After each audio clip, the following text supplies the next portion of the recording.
صلی اللہ علیہ وسلم۔ بلا تردید میں گفتگو کا آغاز کر رہا ہوں اور انشاءاللہ میں اپنے وقت مقررہ پر گفتگو کو ختم نہیں کروں گا۔ جتنی دیر میں گفتگو کروں گا سارے احباب سے گزارش ہے کہ ہمارا نماز شو کا انتہائی توجہ کے ساتھ قرآن و سنت کے انوار و تجلیات سے مزین کلمات کو اپنے دلوں کے گلدستے میں سجاتے جائیں۔ اللہ تعالیٰ قرآن کے نور سے ہمارے دلوں کو منور فرمائے اور قرآن و احادیث کا فہم عطا فرمائے اور قرآن و احادیث کی تعلیمات پر ثابت قدم رہتے ہوئے عمل پیرا ہونے اور ان کی اشاعت کی توفیق مرحمت فرمائے۔ آمین بجاہ خاتم النبیین صلی اللہ علیہ وسلم۔ قرآن مجید برہان رشید کی آیات کے اعتبار سے میں نے کئی مرتبہ گفتگو الحمدللہ اس مسجد پر کی ہے کہ قرآن پاک کی آیات کی مختلف قسمیں ہیں۔ مثال کے طور پر اوامر اور منہیات کے اعتبار سے، ناسخ و منسوخ کے اعتبار سے، آیات القصص کے اعتبار سے اور دیگر اس طرح سے بہت ساری چیزیں ہیں۔ قرآن پاک کے انوار و تجلیات اللہ تعالیٰ نے اور اس کی جامعیت کو کس انداز سے اللہ جل جلالہ نے بیان فرمایا ہے، جس انداز سے قرآن مجید قرآن رشید کی تعبیر و تشریح کی جائے تو کوئی کتنا بڑا عالم حافظ مفسر وہ قرآن پاک کے علوم میں ہوتا زیادہ تو پھر بھی کما حق قرآن پاک کے علوم کا ادراک نہیں کر سکتا، بلکہ بہت سارے نئے معارف و اسرار اس پر اشکارا ہوئے، مگر اس کے باوجود وہ یہ دعویٰ نہیں کر سکتا کہ میں نے قرآن مجید کے سارے علوم کو سمجھ لیا ہے اور میں سارے قرآن پاک کے اسرار سے واقف ہو چکا ہوں۔ یہ کوئی شخص بھی دعویٰ نہیں کر سکتا سوائے ہمارے قریب رؤوف رحیم کا مولا صلی اللہ علیہ وسلم۔ آج میں قرآن مجید کی ایک عملی تعبیر کے اعتبار سے تقسیم پر گفتگو کر رہا ہوں۔ قرآن مجید برہان رشید کی تعلیمات بنیادی طور پر یہ 4 حصوں میں منقسم ہیں، یعنی 4 جہتیں قرآن پاک کے عملی تعلیمات۔ نمبر 1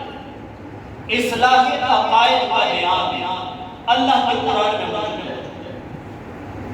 نمبر 2 اصلاح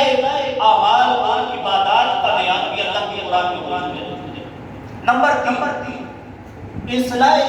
معاملات کا بیان بھی اللہ کے قرآن میں موجود ہے۔ اور نمبر 4 اصلاح نظام کا بیان بھی اللہ کے قرآن میں موجود ہے۔ یعنی عملی اعتبار سے قرآن پاک کے معارف اور قرآن پاک کی آیات کی تقسیم کاری ہے۔ یہ 4 جہتوں کا ایک تقسیم ہو سکتی ہے، یعنی بعض آیات وہ ہیں جن میں عقیدے کا بیان ہے، جن میں یہ بیان فرمایا گیا کہ بندہ مومن عقیدہ کیسا رکھنا چاہیے۔ اب کس کے بارے میں عقیدہ؟ اللہ کے بارے میں عقیدہ، انبیاء کے بارے میں عقیدہ، صحابہ کے بارے میں عقیدہ، فرشتوں کے بارے میں عقیدہ، جنت و جہنم کے بارے میں عقیدہ،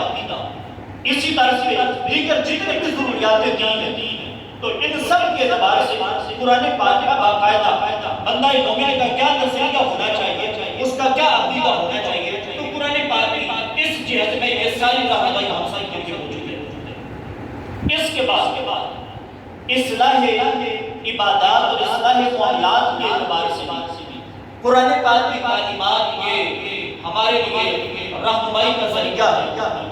اب عبادات جتنی بھی اللہ تعالیٰ نے ہمارے اوپر لازم فرمائی ہے،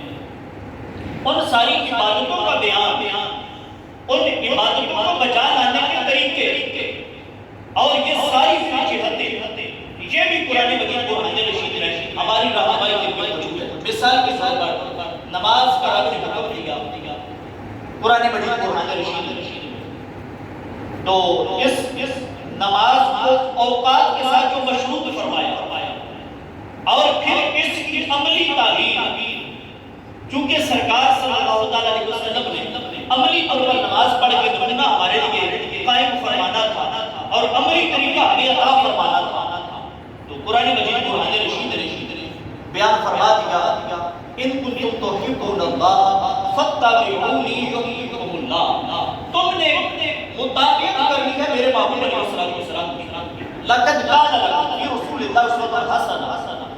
اطیعوا اللہ واطیعوا الرسول، من یطیع الرسول فقد اطاع اللہ۔ یہ جتنی اس طرح کی آیات ہیں تو ان سب آیات نے گویا کہ ہمیں یہ رہنمائی دی ہے کہ عبادات میں اور بندگی میں اور اعمال میں ہم نے کیسے زندگی گزارنی ہے۔ اور اس کے بعد تیسری چیز جو میں نے آپ کے ساتھ رکھی ہے معاملات کے حوالے سے۔ اب معاملات کا تعلق میں دو جہتیں اس کی بیان کرتا ہوں۔ ایک جہت اس کی لفظی ہے حقوق العباد کے ساتھ کہ تمہارے آپس کے اسلام ایک معاشرتی مذہب ہے کہ معاشرے کا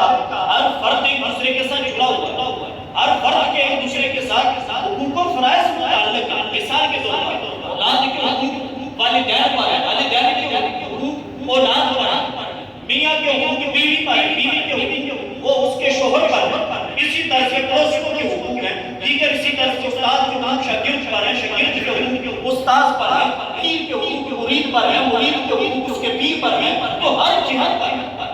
یہ جتنی بھی حقوق العباد کے اعتبار سے تقسیم کاری ہے اور جتنی ہمارے لیے اس جہت پر رہنمائی موجود ہے، تو یہ ساری کی ساری جہت یہ معاملات کے اعتبار سے قرآن پاک میں ہمارے لیے رہنمائی موجود ہے۔ اور اسی طرح سے میں نے کہا کہ دو جہتیں بیان کروں گا۔ دوسری جہت ہمارے کاروباری معاملہ، ہمارے تجارتی معاملہ، ہمارے جتنے بھی اس طرح کی امور ہیں کہ جن کے ساتھ ہمارا معاشی نظام معلق ہے اور جن کے ساتھ ہماری ضروریات کا پورا ہونا یہ اللہ تعالیٰ نے متعلق فرمایا۔ یہ ساری کی ساری جہتیں بھی کاروبار کرنا ہے اس کے شرعی قوانین کیا ہے، اور اسی طرح سے اگر ایک افسر ہے تو اس کے دائرہ کار کیا ہے، ایک ملازم ہے تو اس نے ملازمت کیسے کرنی ہے۔ تو ان ساری جہتوں پر قرآن پاک کی جتنی تعلیمات ہیں تو یہ ساری تعلیمات بھی یہ معاملات کے زمرے میں داخل ہے۔ قرآن پاک نے جس طرح پہ ہمیں عقائد کے اعتبار سے واضح بیانات ارشاد فرمائے، جس طرح قرآن نے ہمیں اعمال اور عبادات کے اعتبار سے واضح احکام عطا کیے، اسی طرح پہ قرآن پاک نے معاملات کے اعتبار سے بھی ہمیں واضح اصول عطا فرمائے۔ اور چوتھی چیز جو میں نے آپ کے سامنے رکھی ہے وہ ہے اصلاح نظام کا جو بگاڑ ہے یہ پورے سسٹم کو خراب کر دیتا ہے۔ تو قرآنی تعلیمات میں یہ اصلاح نظام مثال کے طور پر حکمرانی کیسے کرتی ہے، حکمران کو کیسا ہونا چاہیے، حکمران کے فرائض کیا جن کو اس نے پورا کرنا ہے، تو یہ اس طرح سے جتنے بھی اصول و ضوابط ہیں ان کا تعلق ہے اصلاح نظام کے ساتھ۔ تو قرآن پاک کی عملی جو تعبیر ہے وہ اللہ کے نزد سے میں نے کہا کہ وہ چار جہتوں پر بنتی ہے۔ نمبر ایک اس کا تعلق ہے عقائد کے ساتھ، نمبر دو اس کا تعلق ہے عبادات کے ساتھ، نمبر تین اس کا تعلق ہے معاملات کے ساتھ، اور نمبر چار ہے اس کا تعلق نظام کے ساتھ۔ تو قرآن پاک نے کیونکہ قرآن یہ کتاب ہدایت اور اسلام یہ دستور حیات ہے، یعنی زندگی گزارنے کا پورا نظم العین ہے، اور صبح قیامت تک کے لیے ہر طرح کے چیلنجز سے اس کا بات آزما ہونے کے ہمارے دین میں اللہ کے فضل سے رہنما اصول موجود ہے۔ ہمارا دین اس اعتبار سے وہ صبح قیامت تک رہنمائی کرے گا، جب یہ دین قیامت تک باقی رہے گا، جب یہ کتاب یعنی ہمارا قرآن یہ صبح قیامت تک مینار نور کی ہنسی کے طرف رکھے گا، قیامت تک کے لیے لوگوں کو ہدایت ملے گی۔ تو اس کتاب اس قرآن سے جو بھی صراط مستقیم پہ گامزن ہوگے اسی کتاب سے نور لے کر وہ صراط مستقیم پہ ڈٹے رہیں گے قیامت تک کے لیے۔ جو بھی بد عملی سے بچے گا، جو بد عقیدگی سے بچے گا، وہ نور لے کر رہیں گے قرآن سے۔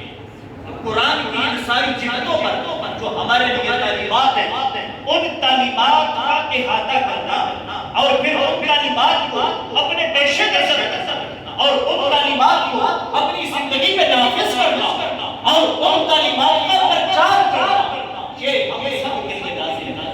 یہ ہم سب کے لیے لازم ہے۔ اور چونکہ آپ اللہ کے فضل و کرم سے میرے مزاج سے بخوبی واقف ہے کہ میں عمومی طور پر رسمی موضوع سے ہٹ کر گفتگو کرتا ہوں، اور آج میں نے یہ موضوع پکڑا ہے تو میں یہ بھی تعدیث نعمت کے طور پہ کہہ رہا ہوں کہ شاید کم از کم ہمارے اس علاقے میں اس انداز سے قرآن پاک میں والی تفسیر کو آج کوئی بھی بیان نہیں کرے۔ یہ تعدیث نعمت کے طور پر کہ رب نے اللہ کا فضل ہے، ذالک فضل اللہ یؤتی من یشاء۔ اور یہ چار چہتے جو ہیں آج ہم ختم قرآن کی محفل میں بیٹھے ہیں اور نزول قرآن کا بھی مہینہ ہے، اور اگر آج کی شب کے شب قدر ہے تو پھر آج کی شب ہی نزول قرآن کی شب ہے۔ رب کے قرآن کے مطابق اِنَّا أَنزَلْنَاهُ فِي لَيْلَةِ الْقَدْرِ، تو یہ ختم قرآن کی محفل، یہ نزول قرآن کی محفل، تو ختم قرآن کی محفل میں آنے والوں، نزول قرآن کی محفل میں آنے والوں، ذرا ہم سے یہ تو پوچھو کہ رب کا قرآن کس کس جہت پر ہمارا رہنمائی کرتا ہے، تو ہم نے اللہ کے فضل سے عملی تعبیر کے اعتبار سے بالکل واضح کے بیان کر دیا۔ ہمارا قرآن جو رب نے ہمارے محبوب علیہ السلام پہ نازل کیا، یہ عقیدے کی صحت پر ہماری رہنمائی کرتا ہے۔ ہمارا عقیدہ سچا ہونا چاہیے، ہر طرح کی بدعقیدگی سے ہمیں بچنا ہے۔ اسی طرح سے ہمارا قرآن عقیدے کی زندگی کے بعد، عقیدے کی اصلاح کے بعد اعمال کو سدھارنے کا درس دیتا ہے، یعنی اصلاح انتظام کا بیان ہمارا قرآن، اصلاح اعمال و عبادات کا بیان ہمارا قرآن ہمیں تعلیم دیتا ہے۔ اس کے بعد اصلاح معاملات کے اعتبار سے ہمارا قرآن ہمیں تعلیم دیتا ہے۔ اس کے بعد اصلاح نظام کے اعتبار سے ہمارے قرآن میں یہ ساری تعلیمات موجود ہیں، ہمارے قرآن میں یہ ساری تعلیمات موجود ہیں۔ اب ضرورت سمر کی ہے، جب یہ چار جہتیں جو ہیں، میں نے کہا کہ عقیدے کی اصلاح کا بیان بھی قرآن میں، عبادات کا بیان بھی قرآن میں، معاملات کا بیان بھی قرآن میں، اور نظام کا بیان بھی قرآن میں۔ آج کی اس معاشرتی زندگی میں، اس مادیت پرستی کے دور میں، رب کعبہ کی قسم اپنا ایمان بچانے کے لیے قرآن کا جو نظریاتی اور اعتقادی اعتبار سے جو تعلیمات ہیں ان کو فالو کر کے بندہ بدعقیدہ ہونے سے بچ سکتا ہے۔ اور اسی طرح سے قرآن نے عملی اعتبار سے، عبادتوں کے اعتبار سے جو رہنمائی ہمیں دی ہے اس کو بندہ بنا لے، بندہ بدعملی سے بچ سکتا ہے۔ اور اسی طرح پہ معاملات کے اعتبار سے قرآن نے ہمیں جو رہنمائی دی ہے ان کو اپنا کر حرام کاموں سے بندہ بچ سکتا ہے، اور دوسروں کا حق غصب کرنے سے بندہ بچ سکتا ہے۔ اور پھر چوتھی جہت نظام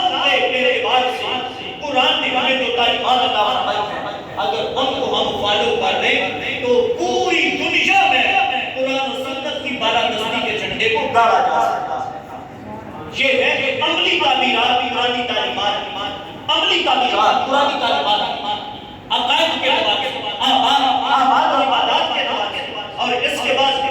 معاملات کے اعتبار سے، اس کے بعد نظام کے اعتبار سے۔ اب یہ چار جہتیں قرآن پاک کی تعلیمات، عملی جو جہتیں ہیں، یہ میں نے آپ کے سامنے رکھا۔ اب ضرورت سمر کی ہے کہ ہم ان عملی تعبیرات کو اپنے پیش نظر رکھیں اور ان تعبیرات کو اپنی زندگی میں نافذ کریں، اور پھر ان کی بلاغ و حیات میں اپنا کردار ادا کریں، ان کو عام بھی کریں۔ اور میں نے یہ چار جہتیں آپ کے سامنے کیوں رکھی ہیں؟ آج بڑا فتنے کا دور ہے، معاذ اللہ آج تو اسلام کا بھی ایک بیان کیا جاتا ہے، دوسرے سے چشمپوشی ہوتی ہے۔ مثال کے طور پر اسلام کا فلسفہ امن اگر کوئی بیان کرے تو وہ معاذ اللہ جہاد کی نفی کر دیتا ہے۔ اسلام میں یہ دونوں پہلو موجود ہیں، کہاں امن سے رہنا ہے۔ اسلام کا اس اعتبار سے سرکار کا فرمان ہے، آپ نے فرمایا کہ ذمہ کافر کا قتل جو ہے وہ مسلمان کو قتل کرنے سے بڑا گناہ ہے۔ ذمہ کافر کا قتل، یہ مسلمان کو قتل کرنے سے یہ بڑا گناہ قرار دیا گیا ہمارے دین اسلام میں۔ مگر اس کے برعکس اگر ہڈی کافر اور وہ کافر جو ہمارے آقا کی توہین کرے، جو اسلامی شاعر کا مذاق اڑائے، جو ہمارے قرآن کی توہین کرے، اب ایسے بدبخت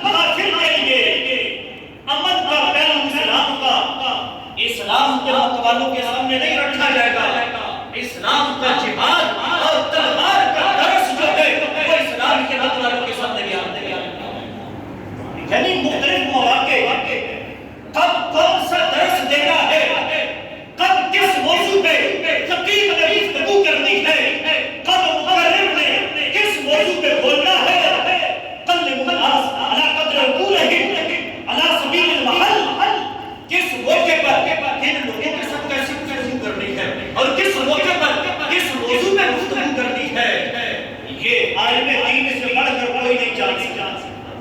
یہ عالم دین سے بڑھ کر کوئی نہیں جان سکتا.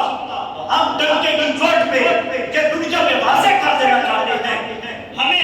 کسی کے لکھے ہوئے خطبوں کی ضرورت نہیں. ہم تو 10-12 سال 15 سال چٹائیوں پہ بیٹھ کر بھوکے رہ کر ہم نے رب کے قرآن کا علم حاصل کیا، ہم نے رسول کے فرامین کو پڑھا. اب کوئی وزیر کوئی بشیر ہم اس کے لکھے خطبوں کے محتاج نہیں. ہم جانتے ہیں کس وقت ہم نے امن کا بیان کو سنانا ہے، کب فلسفہ جہاد پر قوم کو ہم نے بیان سنانا ہے. یہ ہم جانتے ہیں ہم نے کس موضوع پہ گفتگو کرنی ہے. یہ عالم دین سے بڑھ کر کوئی اس کا ادراک نہیں رکھ سکتا. عالم دین کو جتنا اس سارے حوالے سے ادراک ہوتا ہے کوئی دوسرا اس کا ادراک نہیں رکھ سکتا. یہ ساری چیزیں اللہ کے فضل سے ہم نے آپ کے سامنے رکھی ہیں. کہ آج فتح قرآن اور نزول قرآن کی مجلس میں بیٹھنے والوں یہ عزم مسلم کرو، اسلام کا ایک رخ جو بیان کرے گا اور دوسرے سے چشم پوشی کرے گا، ایسے وہ ڈالروں میں پڑھنے والے خطیبوں اور وائزوں کا بھی بائیکاٹ کریں. اور وہ جو ڈنکے کی چوٹ پر رب کے دین کے سارے پہلو اپنی قوم اپنی رعایا اپنے مقتدیوں اپنے آئیڈیاز اپنے سامعین کے سامنے رکھنے والے ہیں، وہی حق کے حقدار ہوتے ہیں اور وہی حقیقت میں انبیاء کے وارث ہوتے ہیں. اور رب نے نبی کو اپنے محبوب علیہ السلام کی وراثت اور قیادت کا حق ادا فرمایا ہوتا ہے. دین کی ترجمانی کا حق بھی یہی علماء ربانیین رکھتے ہیں جو انسانی جہتوں پہ بصیرت بھی رکھتے ہیں اور بلا خطر انسانی احکامات اور تعلیمات کو بیان کرنے کا دل جگرا بھی رکھتے ہیں. یہ ہے خالص دین کو بیان کرنے کی اسی کو سزا دی. میں اپنی گفتگو کو زیادہ توانوں کی جانب نہیں لے کے جانا چاہتا. اب میں تھوڑا گفتگو کو سمیٹ کر اختتامی مراحل کی جانب اپنی گفتگو کو داخل کروں گا. میں بھی اللہ کے فضل و کرم سے اس مسجد میں تقریباً 2.5 سال سے لگ بھگ شاید میں نے اللہ کے فضل سے یہاں پہ خطابت کی. یہاں پہ میں نے تقاریر جمعے کے خطبات دیگر محافل میں دیگر مواقع پہ درس و بیان کے سلسلے جو بھی رب نے مجھے توفیق عطا فرمائی اللہ کے فضل سے میں یہ کام کرتا رہا. اب میری جتنی تقاریر جتنے الحمدللہ آپ یہاں محلے کے جو میری تقاریر کو سننے والے ہیں تو اللہ کے فضل سے میرا یہاں کا فقط نہیں، اس سے پہلے بھی ہم جہاں پر بھی جاتے ہیں ہم تصویر کا ایک حکم کے سامنے نہیں رکھتے. اور میرا یہاں اللہ کے فضل سے یہ 2-2.5 سالہ یہ جو خلافت کا ایک سلسلہ تھا، ہم نے اصلاح عقائد پر بھی ڈنکے کی چوٹ پہ تقاریر کی. اصلاح عقائد ہم نے دنیا کے سامنے رکھا ہے کہ اہل سنت و جماعت ہی سچا مذہب ہے. یہ وہ جماعت ہے جسے رب نے جنتی قرار دیا، جسے میرے آقا نے جنتی قرار دیا. اہل سنت ہی وہ جماعت ہے جن کا عقیدہ رب کے بارے میں بھی سچا، رسول کے بارے میں بھی سچا، دیگر انبیاء کے بارے میں بھی سچا، صحابہ کے بارے میں بھی سچا، اہل بیت کے بارے میں بھی سچا، ولیوں کے بارے میں بھی سچا. یہی جماعت ہے سب کی تعظیم و تکریم کرنے والی ہے، جو سب کی عظمتوں کو سلام پیش کرنے والی ہے. اور ہم نے یہ باتیں ڈنکے کی چوٹ میں بیان کی ہے. اہل سنت کے مد مقابل جتنے بھی فرقے ہیں، جتنے بھی گروہ ہیں، جتنے بھی ٹولے ہیں، وہ سارے شیطانی اور طاغوتی قوتوں کے پیچھے ان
ہم نے جہاں اہل سنت کی صداقت کو ڈنکے کی چوٹ پہ بیان کیا تو تد مذہبوں کی گمراہی اور نادینی اور بے دینی کو بھی اللہ کے مدد سے اپنے ڈنکے کی چوٹ پہ بیان کیا. یہ ہے رب کے قرآن کا پہلا بیان. اصلاح عقائد، اصلاح عقائد، عقیدہ سچا ہو اور پھر ڈٹے رہو. دنیا کو نہ دیکھو، حالات کو نہ دیکھو، اس پہ ڈٹے رہو. اور میں کے بعد بھی واضح کر دوں رب کعبہ کی قسم اگر میرے سر پر رب کا قرآن رکھ دیا جائے میں پھر بھی برملا ممبر رسول پہ یہ کہوں گا جنتی جماعت فقط اہل سنت ہے، فقط اہل سنت ہے، فقط اہل سنت ہے. اہل سنت کے مدے مقابل سارے جہالتی ہے، سارے نادین ہے، سارے دین سے نکلے ہوئے گمراہوں کے جتھے ہیں. ان کا قرآن و سنت کے ساتھ کوئی تعلق نہیں اور ان کا جنت کے ساتھ کوئی تعلق نہیں. میں رب کی وحدانیت کی قسم کھا کر، میں سرکار کی ختم نبوت کی قسم کھا کر، میں صدیق کی صداقت کی قسم کھا کر، میں فاروق اعظم کی عدالت کی قسم کھا کر، میں عثمان ذوالنورین کی حیا کی قسم کھا کر، میں مولا حق حماد کی شجاعت کی قسم کھا کر، میں امام حسن مصطفیٰ کی سخاوت کی قسم کھا کر، امام حسین شہید کربلا کی قربانی کو قسم کھا کر میں پھر بھی برملا یہ کہوں گا جنتی فقط اور فقط اہل سنت ہے. اہل سنت کے بیگانے غریبوں سے کوئی تعلق نہیں. اہل سنت سے بیگانے جتنے ہیں ان کا جنت سے کوئی تعلق نہیں، ان کا جنت سے کوئی تعلق نہیں. اور میں یہ بات بھی سوالے سے واضح میں نے اللہ کے کرم سے پہلے دن جب یہاں پہ آیا اس منبر پہ جب بیٹھا میں نے اس وقت بھی یہ کہا تھا خون کے آخری قطرے تک اور آخری سانس تک ہم اس منبر سے جو بیان کریں گے مرتے دم تک اس کے ذمہ دار ہیں. آج بھی اسی اعلان کا اظہار کر رہا ہوں اگر اس مسجد سے میں جا رہا ہوں یہاں اپنی ذمہ داریوں کے اعتبار سے اگر میں رزلٹ دے رہا ہوں اگر رب کعبہ کی قسم دنیا کے جس کو نبی رہوں گا جب بھی کوئی مجھے بلائے گا اہل سنت کی صداقت کا دلائل کی دنیا میں اشکارا کرنے کے لیے میں سر کے ہاتھ چل کے میں قرآن و سنت کے اور امت کے اجماع کے قرآن و حدیث کے دلائل کے انبار لگا کے اہل سنت کی صداقت کو ہر فرد میں اشکارا کروں گا اور دنیا میں واضح کروں گا جو آج واقف ہے وہی انشاءاللہ مرتے دم تک کر دے گا کہ جنتی فقط اہل سنت ہیں ان کے علاوہ کسی کا جنت سے کوئی تعلق نہیں. اللہ یہاں تک تو میں نے اصلاح عقائد پہ آپ کے سامنے بات کر اصلاح اعمال پر بھی ہم وقتاً فوقتاً درس دیتے رہے. آج بھی ہم یہ درس دے رہے ہیں نمازوں کی پابندی کرو، روزوں کی پابندی کرو، دیگر احکام شرع کی پابندی کرو، اپنے والدین کے اطاعت و فرمانبرداری کرو، سود سے بچو، رشوت سے بچو، کلم دھول سے بچو، کینہ سے بچو، بغض سے بچو، حسد سے بچو، تکبر سے بچو. جتنے بھی رب نے احکام دیے ان کو فالو کرو. جن کاموں سے اللہ رسول نے منع کیا ان سے بچتے رہو. اسی میں کامیابی ہے، اسی میں کامیابی ہے، اسی میں دنیا میں عزت بھی ہے اور اسی سے آخرت میں کامیابی. اور تیسری بات اصلاح معاملات کے اعتبار سے ہم اللہ کی طرف سے پہلے بھی کئی مرتبہ ہم نے حقوق العباد کے اعتبار سے اس کے کیا حقوق ہیں ان کو پورا کرو. اور اسی طرح سے اپنے معاشی اعتبار سے آپ جس بزنس سے وابستہ جس کام سے وابستہ یا جو بھی نوکری پیشہ آپ ہے اپنے شعبے کے اعتبار سے دین کی تعلیم حاصل کرو،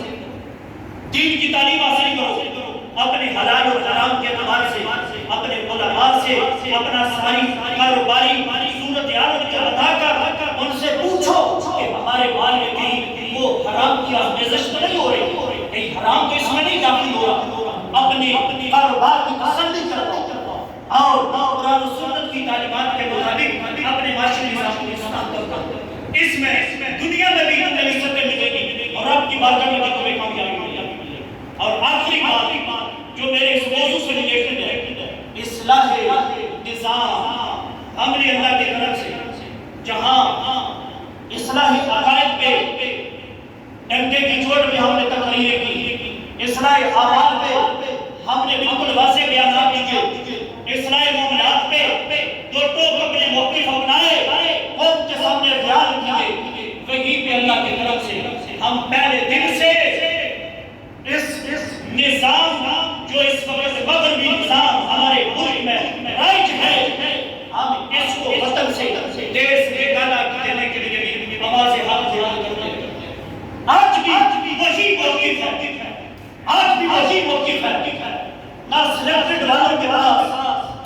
قوم کے مسائل کا حل موجود ہے، نہ امریکہ سے امپورٹ ہو کے آنے والوں کے پاس قوم کے مسائل کا حل موجود ہے۔ یہ حل ہے تو رب کے قرآن میں ہے، یہ رب کے قرآن میں ہے تمہارے سارے مسائل کا حل، رب کے قرآن میں ہے، یہ اسلامی نظام میں ہے، یہ نظام مصطفیٰ میں ہے۔ آج ہم نے قرآن کے موقع پر نزول قرآن کی مجلس النظم میں اپنی تقریر کے اختتام پر نظام مصطفیٰ کی آزان پھر سے دے رہا ہوں۔ یہودیوں کے سارے ایجنٹوں کو، ہندوؤں کے سارے کاتبوں کو، مغرب کے سارے ایجنٹوں کو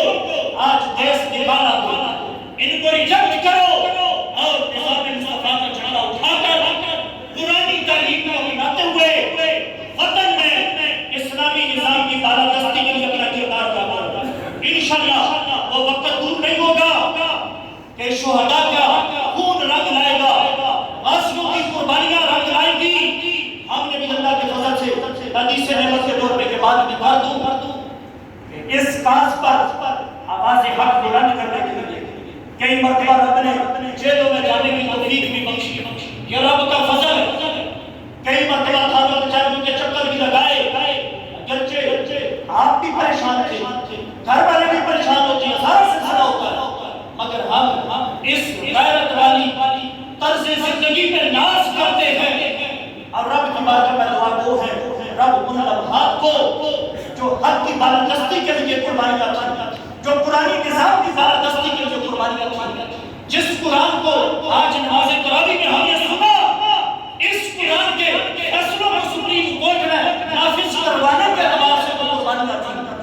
ہم نے نظام مصطفیٰ کے لیے قربانیاں دی ہیں، اور جتنے بھی شہداء اور جتنے بھی غازی ہیں طریقے نظام مصطفیٰ کے، طریقے ختم نبوت کے، طریقے حدیث رسالت کے، ہم سب کو خراج تحسین بھی پیش کرتے ہیں اور ان کی روحوں کو مخاطب کر کے ان سے تجدید وفا کرتے ہیں۔ اے شہیدوں تمہارا خون انقلاب لائے گا، اے غازیوں تمہاری محنت، تمہاری جد و جہد اور تمہارا یہ سردی کے موسم میں اور بارش کے عالم میں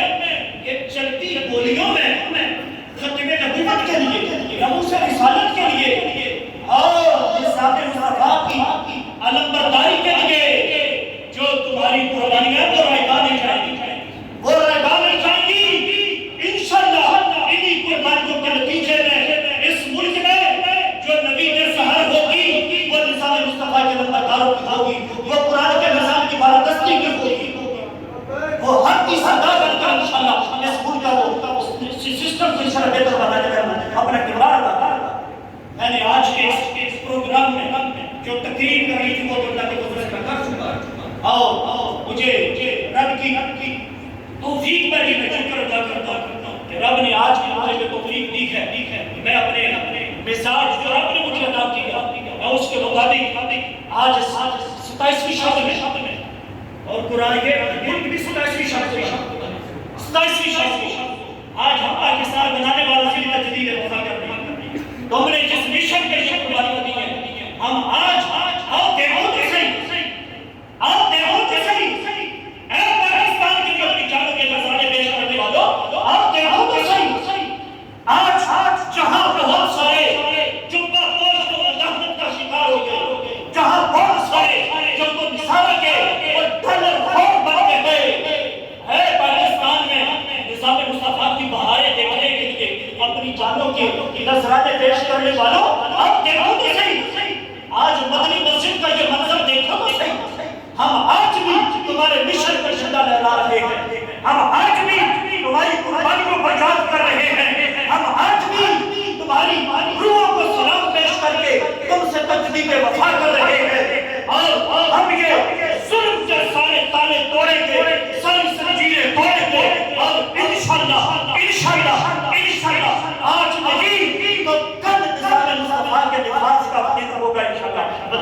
ہمارے خطاب لبیک لبیک لبیک یا رسول اللہ تقریر اور اللہ کے فضل سے میں نے آج اس تقریر کے اعتبار سے بھرپور اپنا میسج دے دیا. اب میں آخری بس 2-3 منٹوں میں اپنی بات کو ختم کر رہا ہوں. میں جیسا کہ بیان کر چکا کہ الحمدللہ یہاں 2-2.5 سال سے رب نے توفیق دی جو مجھ سے ہو سکا میں دینی زندگی کرتا رہا مگر میری آیت دینے سے مصروفیات کا جو سلسلہ وہ بڑھ رہا ہے. اللہ کے کرم سے میری کچھ ذمہ داریاں دینی مسئلے کی تنظیمی اعتبار سے وہ ملکی لیول پہ مجھے آج اگر پنڈی میں دوست نے کہا مجھے لاہور جانا پڑے اگلے دن مجھے کسی اور شہر میں جانا پڑے اور مختلف صوبوں کے وقتاً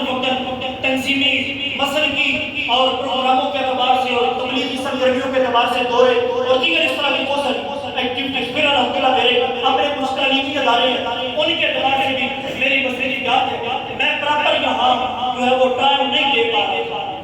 تو اس بنا پر مسجد انتظامیہ کی جانب سے مجھے یہی کہا جا رہا ہے کہ آپ اندر ٹائم تھوڑا دیں مگر چونکہ میری مجبوریاں تھیں اور دیگر مصروفیات تھیں تو اس وجہ سے میں نے خود معذرت کی ہے اور خود احسان کیا ہے کہ انشاءاللہ میں عید کی نماز کا خطبہ دوں گا امامت کرواؤں گا اللہ کے فضل و کرم سے اور اس کے بعد انشاءاللہ پھر میں گھر سے رخصت ہو جاؤں گا. مگر یہ بات ہے میں کسی سے میرا کوئی گلا شکوا نہیں مسجد انتظامیہ سے نہ عالم کسی سے میرا کوئی گلا شکوا نہیں اور نہ ہی کسی کے اعتبار سے میرے دل میں کوئی بغض اللہ کے فضل سے ہمارے سینے بڑے انشاءاللہ یہ میں دین کی برکات اور کسی سے کسی طرح کا بھی میرا کوئی جھگڑا نہیں. میں اپنی مرضی سے جا رہا ہوں اور پھر بھی جب بھی مسلک کے لیے سنیت کے لیے جب بھی جہاں پر بھی میری ضرورت انشاءاللہ آپ کو پیش آئے گی چاہے مسجد انتظامیہ کا کوئی فرد مجھے کہے گا یا پہلے اللہ میں سے کوئی بھی مجھے پکارے گا انشاءاللہ دین و سنیت کے کام کے لیے سارے پاس چل انشاءاللہ. اور ویسے بھی حدیث علاقے میں بھی مجھے آنا جانا لگا رہتا ہے تو نماز کے اوقات میں اگر کہیں میں اس علاقے میں ہوں جہاں اس محلے پہ نماز کے وقت ہے تو مسجد میں یعنی نہ میں مسجد سے ناراض ہوں اللہ یعصم اللہ اور نہ میں آگے سے ناراض ہوں نہ مسجد میں گزرنے کی بیٹی سے کسی سے کسی طرح کی رنجش نفرت حدود کوئی کچھ بھی نہیں بس چونکہ میری اپنی مصروفیات ہیں اور میں پراپر ٹائم نہیں دے پا سکتا تو اس وجہ سے میں نے خود معذرت اللہ تعالیٰ ہم سب کو مسجد کی حاضریاں مقرر ادا کرنے کی توفیق عطا فرمائے. اور یہ جتنے میرے 2.5 سالہ لیکچر جتنی میری تقریریں اور پھر آج جو میں نے لبے دباوے خلاصہ سب کا بیان کیا بس اس پہ اگر آپ ڈٹے رہے تو انشاءاللہ